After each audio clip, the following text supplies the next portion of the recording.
आवश्यक है कथा सुनना। कथा का मतलब कोई कहानी से नहीं है, कथा का मतलब है जीवन के जो दृष्टांत हैं, कथा से सुनने को और समझने को मिलते हैं। जीवन की हर कहानी कथा से मैच करती है। सुधरने का पूरा मौका कथा सुनने से मिलता है। जो ज्ञान उन्नति का नहीं था वो ज्ञान भी कथा से मिलता है। ये कथा केवल किसी स्टोरी का पूरे कार्य नहीं करती है।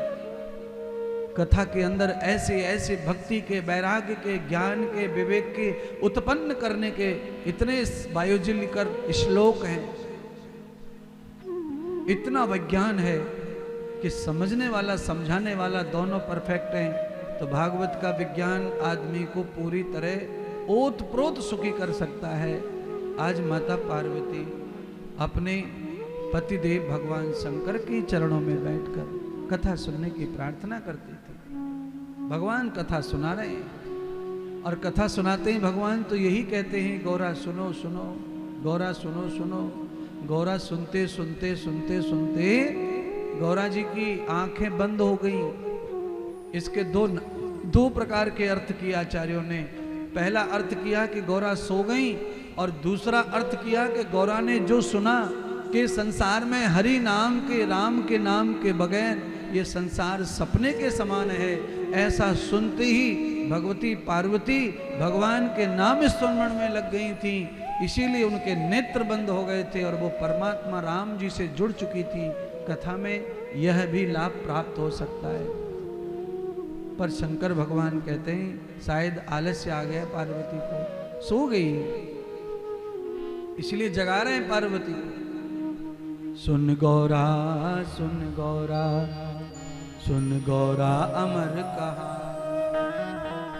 ऋषि मुनियों ने इसको गाया, ऋषि मुनियों ने इसको,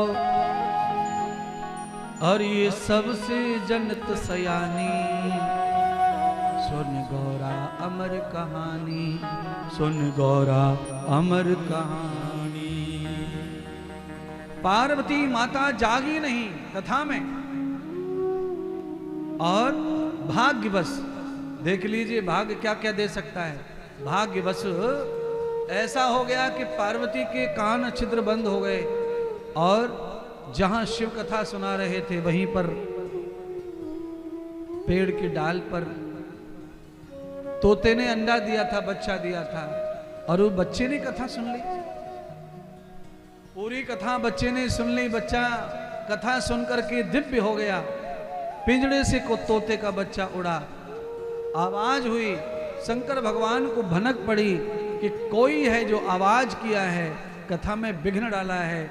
तोते को मारने के लिए शंकर भगवान त्रिशूल लेकर पीछे पड़ गए और अरणी के पास पहुंच गए। अरणी व्यास की पत्नी के पास तोता भी पहुंच गया और शिव भी पहुंच गए। महाकाल शिव पहुंच गए तोते को मारने के लिए। महाकाल पर भैया तोता हाथ नहीं आया शिव जी के। अरणी के गर्भ में तोता प्रवेश कर गया। कैसे प्रवेश हो गया तोता?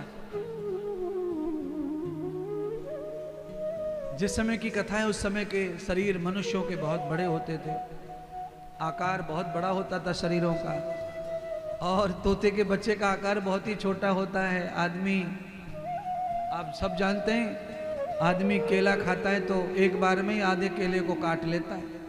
इससे बड़ा तोते का बच्चा नहीं होता, ये ध्यान रखना। इसीलिए किसी भी आदमी को जमाई आते समय मुंह फटता है तो तोते का बच्चा पेट में जा सकता है, घुस सकता है, क्योंकि पहले के लोग बड़े होते थे तो मुंह भी बड़ा होता होगा, गला भी बड़ा होता होगा। ये लॉजिकली बात मैं समझाना चाहता हूँ, क्योंकि नालायक लोगों की कोई कमी नहीं है। लोग कहते हैं अच्छा तोते का बच्चा सीधा पेट में घुस गो और जिंदा कैसे रहेगा? तर्क करने वालों का कोई भरोसा नहीं, कौन सी तर्क कहाँ करेंगे। इसीलिए कोई तर्क करे उससे पहले पंख काट दो तर्क की। हम ये बताना चाहते हैं, अरे कलयुग के तर्कियो नरकियो, तुम्हारा जो शरीर है आधा भी नहीं है द्वापुर के लोगों के आगे, और ये सतयुग के आगे आधा भी नहीं है।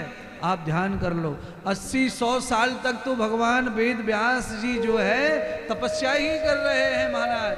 कितनी लंबी आयु होगी उनकी महाराज। सारे पांडव बड़े हो गए, पांडव पैदा हो गए, पांडव मर गए, व्यास जी जिंदे ही हैं। कितनी आयु होगी महाराज।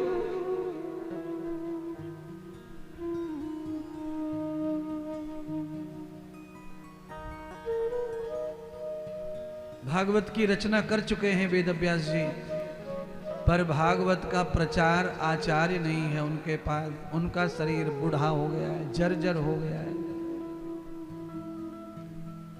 नारद जी ने व्यास जी को यह कहा था कि शिव प्रसन्न हो जाएंगे तो तुम्हें भागवत का आचार्य प्राप्त हो जाएगा। ओम नमः शिवाय, ओम नमः शिवाय।